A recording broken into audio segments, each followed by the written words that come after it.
of lecture. Learn beyond class. इन दोनों आकृतियों को देखिए। दोनों पूरी तरह से बंद, साफ और सुव्यवस्थित हैं। लेकिन गणित की भाषा में त्रिकोण को पॉलीगन का एक खास नाम मिलता है, जबकि वृत्त को बाहर छोड़ दिया जाता है। आपको क्या लगता है, ऐसा क्यों है? चलिए वृत्त की बाहरी सीमा पर जूम करते हैं। जैसे ही हमारी आंखें इसके चारों ओर घूमती हैं, ध्यान दीजिए कि यह लगातार मुड़ती जाती है। इसके पूरे किनारे पर कहीं भी एक भी सीधी रेखा या कोई नुकीला कोना नहीं है। तो अब होने जा रहा है किताब का बड़ा खुलासा।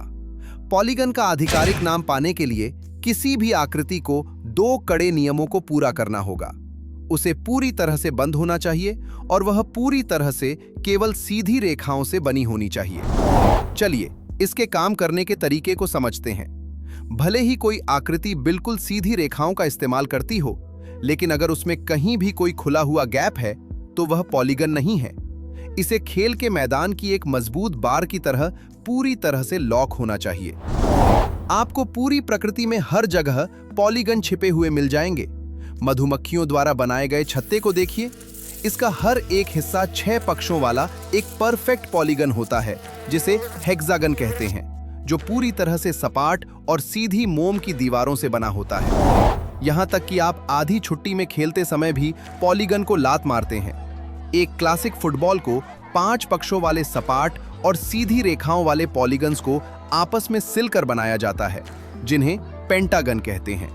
हवा भरने पर ये आपस में मिलकर एक परफेक्ट गेंद बन जाते हैं। कल्पना कीजिए कि अगर सीधी रेखाओं वाले ये पॉलीगन्स धरती से अचानक गायब हो जाएं।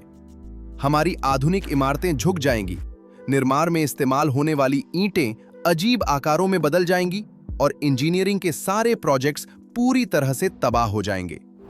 अब एक छोटे से दिमागी टेस्ट का समय है। अपनी स्क्रीन पर इस आकृति को देखिए। इसमें 3 बिल्कुल सीधी रेखाएं हैं, लेकिन चौथी बंद करने वाली साइड एक घुमावदार रेखा है। क्या यह आकृति एक पॉलीगन है? चलिए मिलकर इसके पीछे के लॉजिक को समझते हैं। हमारे सुनहरे नियम को याद रखिए। एक पॉलीगन पूरी तरह से केवल सीधी रेखाओं से बना होना चाहिए। भले ही इसमें 3 सीधी साइड्स हैं, लेकिन उस एक घुमावदार किनारे की वजह से यह तुरंत रिजेक्ट हो जाता है। बहुत बढ़िया काम किया आकृतियों के जासूसों। बस याद रखिए कि आपको हमेशा सीधी रेखाएं और पूरी तरह से बंद रास्ते ढूंढने हैं। अभी अपने कमरे में चारों तरफ नजर दौड़ाइए। आपको अपना अगला पॉलीगन कहां दिखाई दे रहा है?